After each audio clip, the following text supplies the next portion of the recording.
A very good evening to our viewers. Thank you for joining us tonight on the Evening Review. My name is Toiba Jabela, your host. Tonight we are welcoming back to the platform Professor Job Amupanda, who this week filed a complaint with the Judicial Service Commission against Judge Shafimana Ueitele, who is presiding over his case around the issue of the red line. Professor is here to help us unpack what his complaint is about. Thank you very much, Job, for making time.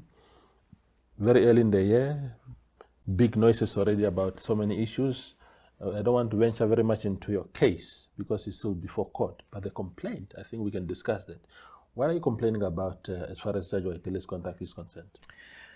So, as I said already, when the Constitution was drafted, we have all these branches of the state, the judiciary, the legislature, and then the executive. Those are distinct branches of the state. They're not one and the same. The executive constitutes that central government. Unless you are Kenneth Matengwe, Vice Chancellor of UNAM, who believes that Parliament is part of central government. He actually says these things in writing. But we understand these institutions are separate and they serve a particular purpose, each one of them. The purpose of the judiciary is to obviously interpret the law and also deal with issues of dispute that people are facing. And unfortunately, what has happened in our country is that we haven't really focused primarily on the judiciary from various perspectives.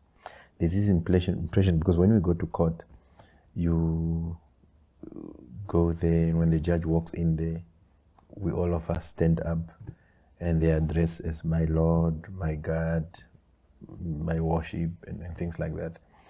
And part of the problem is that we don't actually take time to understand that these institutions of state, this judiciary is supposed to function in the interest of the people of Namibia, not in the interest of judicial officers. But those people who crafted our constitution understood that there would be judicial officers. By judicial officers, I mean judges, for instance. There will be judicial officers such as Ueitele, and if Job becomes a judge or any other who are going to behave in this manner. So they had an imagination that it is possible to have a judge who behave differently. It is possible to have a judge who somehow park the rules of engagement and start implementing something else. When that happens, there must be a remedy. And that remedy is provided for starting with the Constitution and then the legislative instrument, which is the Judicial Service Commission Act 18 of 1995, and the subsequent regulations that were developed. So it particularly says to you that, look, if you are not happy with the judgment, you go to the Supreme Court and appeal.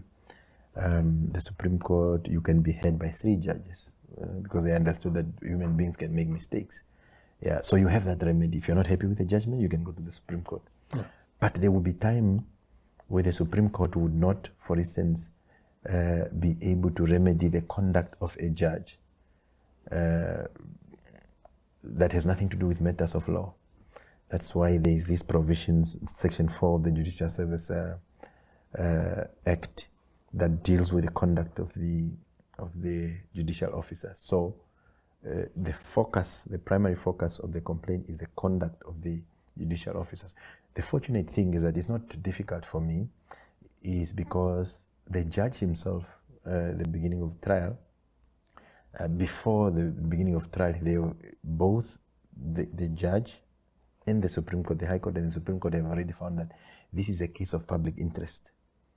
So any argument that this is job, this is what, this is politics, it's that position, you are defining yourself outside the instrument itself, including the judge himself. He have already made that determination, and that determination has been confirmed by the Supreme Court that this is a case of public interest. And because it's a case of public interest, we saw that the media was allowed to broadcast these events live. So whatever it is that I'm ventilating and I'm saying about what has happened, it is not just my own imagination. It's something that is out there in the public. Everyone would be able to confirm and see what has been the concern. In fact, I have realized, shockingly though, that people out there are more angry and more angrier than myself,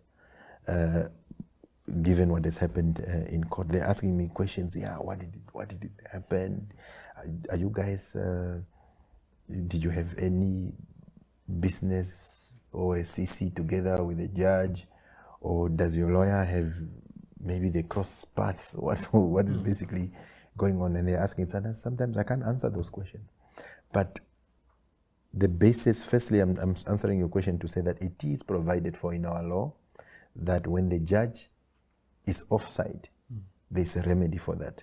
There must be a remedy for that. And the basis of a complaint must be gross misconduct. It will be mental incapacity. So the section speaks about what is it that you need to be able to meet, what is it that you need to be able to do. Yeah. So you have to do it by on affidavit and then submit it to the Supreme Court. Now, the legal practitioners represents litigant. If it was not required that you must have lawyers representing you, I would have gone and represented myself. So Advocate Tinda or Mr. Kadila Amomo is not representing themselves. So when I'm sitting there in court and the judicial officer makes my case and the case of Namibian people whom the court have identified that is a matter of public interest, and you are making it about yourself, like, how did I teach you? Oh, I failed to teach you properly at school. It has nothing to do with what you guys used to do in your classes, what you failed to do, what you think your learner didn't do that. It's about my case. That person is representing me. Yeah. So my legal practitioner throughout the trial couldn't even get an opportunity to ventilate the issues. Yeah. The other legal practitioner stands up. They just throw whatever it is that they throw. When my legal practitioners respond, it becomes an issue, and you could just see clearly that there was a big problem. So the first primary argument is that my legal practitioners were hamstrung, my legal practitioners were decapacitated, and they were prevented from advancing my case. Those videos are there. You can easily see that this guy from South Africa who's representing the other guys and the Namibia Agricultural Union, not a single interjection. He finished, he presented, and he finished. Then the Heathcote, representing Midboard, he presented and he finished. In fact, he was even said before he started arguing and said, no, don't stop me, my lord. And then the judge just smiled. Okay? So the first point is that my legal practitioner could not even got an opportunity to do that. In fact, before he could even stand up, the judge says, no, I want to present an article. So we were all wondering, okay, it's very interesting. Maybe the article is going to be important for the future. And just for us to come back, and he's using that article, that on that article he says the red line was established in 1961. We have never had, because you as a litigant, you must present evidence. And the other team must also present the evidence. Not the judge presenting the evidence to himself and arguing on that. He's the one who did that. He's the one who, the video is available. And in fact, in that complaint, we also share that video. Yeah. We share that, the actual video. We submitted a USB also, so that the members of the Judicial Service Commission can actually see, not just the claim that is on the affidavit, they can actually see that he's the one who saying this is an article. Now, I mean, there are 10 or 20,000 articles, journal articles that are written by Namibians. Professor Hans Amkugo, for example, is one of the top academics at the University of Namibia. He has just one, maybe close to 100 academic articles. So, but he chose one. A judge chose a particular article by particular individuals whose relationship to whoever we don't know. And he presented it as evidence. That is a serious misconduct. I hear that. So is your complaint to the Judicial Service Commission about those behaviors in court, or is it because you also raised, very importantly, a very big issue this week about Judge Ueitele having been exempted from paying land tax by the Minister of Agriculture, Kalesh Lightfine, who is the first respondent in your case. Is it a combination of both situations, or is it primarily how he was behaving from your perspective? Yes, definitely we will come to that, because that now is a matter of public record, and the public is busy engaging that story. So we don't know whether this is a resettlement farm or it's not a resettlement farm. These farms are two. One is 4,000 hectares, one is 1,700. We don't know whether those guys are exporting to Europe, which is the theme of debate in court. Let's come there. Let's park that issue there. Now, every Namibian is equal before the law.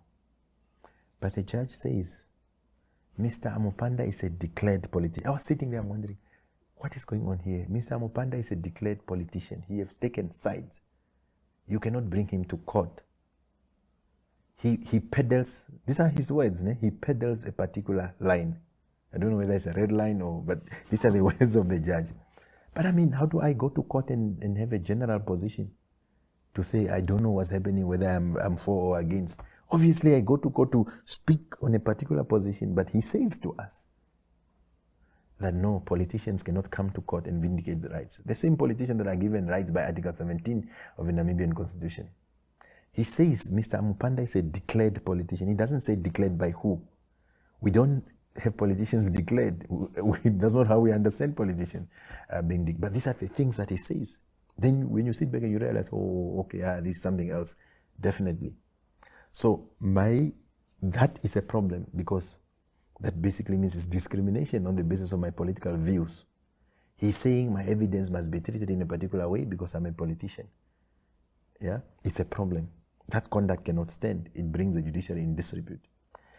This judge says to my legal representative that no, if I ask you, but remember this case was broadcasted live. The family, the mother of my legal practitioner, my mother, and everybody else is watching. The judge says, you don't know for sure whether your father is your father. Now, can you just imagine, say it in our language? Somebody just saying it, this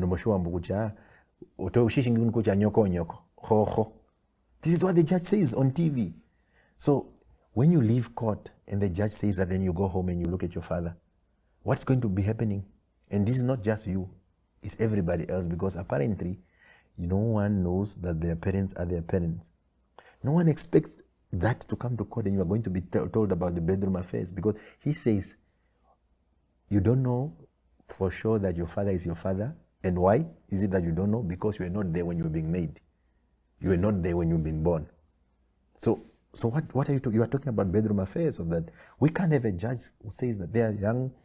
There were young students there who were watching and were following, and if they think, oh, if I go to court, my parents will be mentioned. And then he says, which class did you attend at UNAM? I mean, my advocate has children. He's a headman at his village there, and he's a distinguishable gentleman, very peaceful, very calm, even in that storm. He's a respectable, a reputable person, one of the most smartest people that I know. And for him to be humiliated like that, to an extent, then the judge goes and say, it's one thing for me just to complain and complain and complain, or any other person to complain and complain. Yeah. But here we are dealing with a person who has committed a crime, and he agrees that he has committed the crime, and he went to apologize for the crime. Yeah. It's on record that the judge is saying, no, I want to apologize. But remember what I said at the beginning, that the legal practitioner is not representing himself, he's representing me. Yeah. Now you do that to my legal practitioner. Then as a result of what you do, which you recognize that is wrong, my legal practitioner was unable to advance my case. Yeah. You convict yourself, you find a remedy which is an apology. And then I must just sit here. It's not his case, it's my case. I hear you. So let me put this to you. One of the things that Judge Ueitele said quite repeatedly during this process is that you and your legal team were ill-prepared. You came ill-prepared, you didn't present any evidence, you didn't say which rights specifically of people are being trampled upon by the presence of this tool called the red line. That is actually very scandalous. And he said that, but the lawyer that is representing the South African guy who's representing the millionaires guys and the Namibia Agricultural Union, he came to indicate that my right to dignity was pleaded. And he says that no, that he's saying his defense is that no, there was the article right to dignity that was pleaded, but the pleading doesn't meet the threshold. What does it mean? And he gave an example of a case in Europe. Apparently in Europe, people had to resort to drink water from the toilet. So your rights can be violated according to this logic. Your right can be violated, but to step on the mat, to get out of the car for your meat to be convicted is not so bad compared to people in Europe who had to drink from the toilets. So there's a major and material contradiction between what the judge was saying. I mean, if there's anybody who was unprepared, is the judge himself. You see, the rule says that before the trial begins, the managing judge must issue a pre-trial order. We never had a pre-trial order. The pre-trial order was issued on the same day that the trial began. Yeah. So the idea that we were not prepared, and you could see it was a point that was made by, and people started uncritically accepting this thing that we're not prepared. So we pleaded Article 8, we pleaded Article 10 in terms of the rights that are there.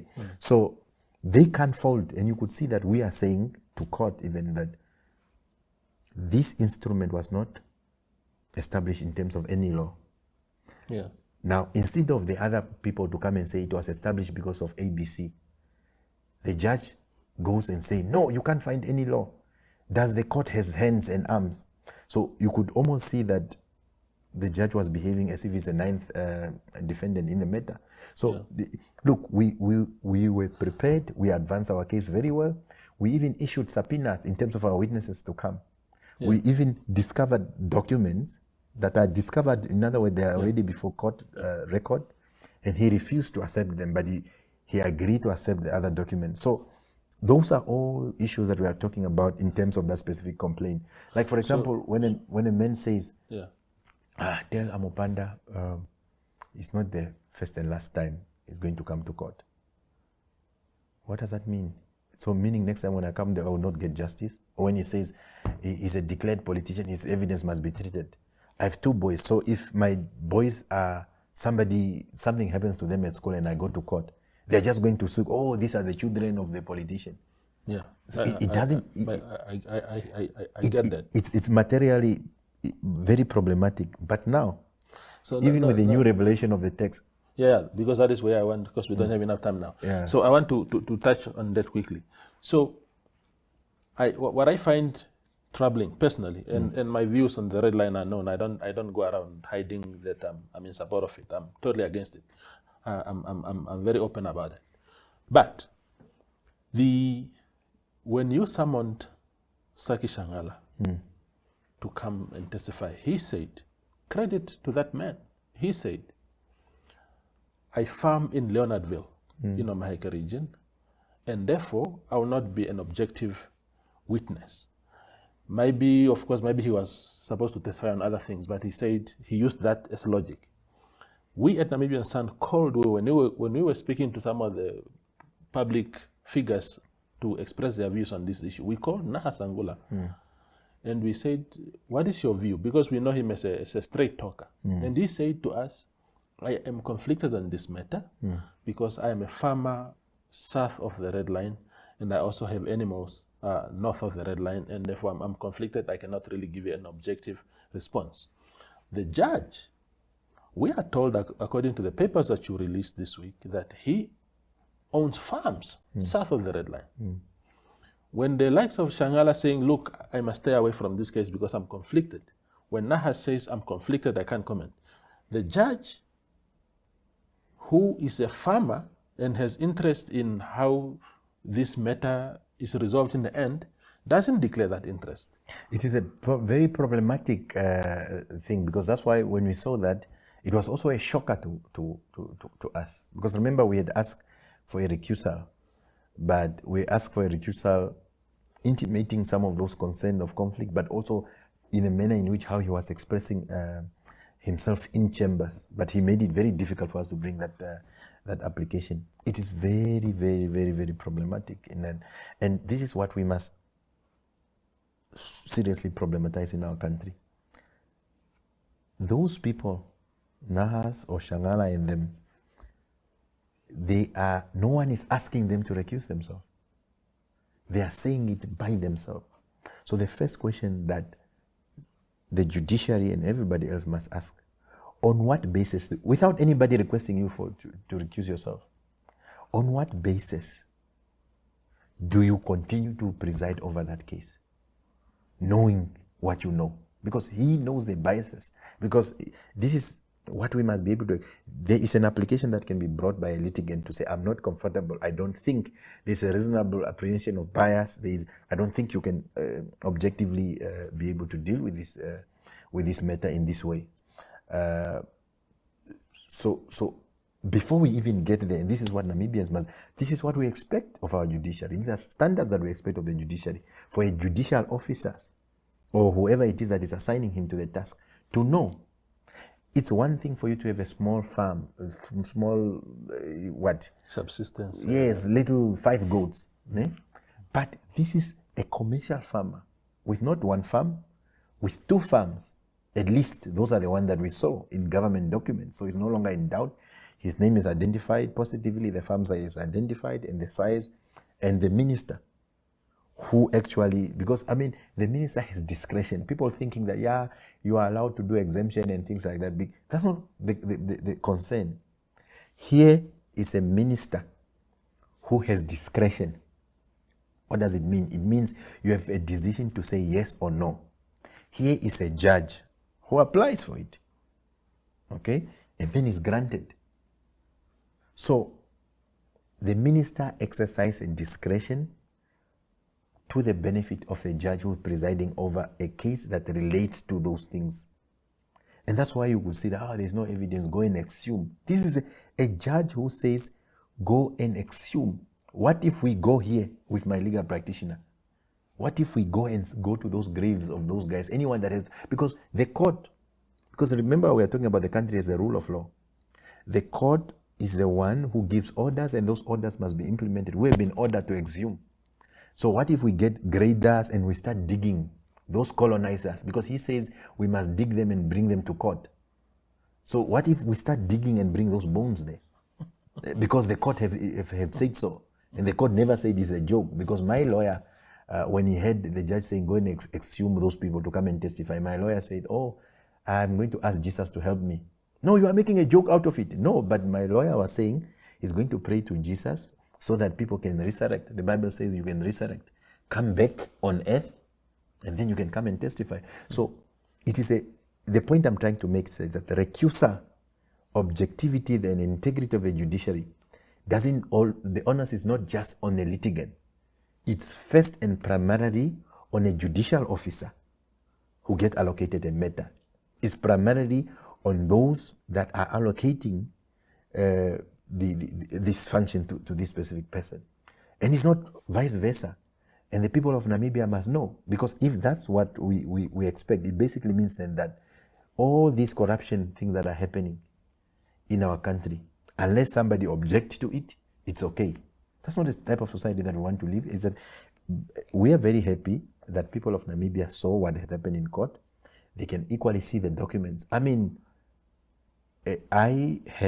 didn't establish it I heard yesterday that one of the members of parliament asked a question to the Minister of Agriculture, Karl Schlettwein, and said, but it's provided for by the rules of parliament, and asking, how did this happen? What was the motivation did the judge give?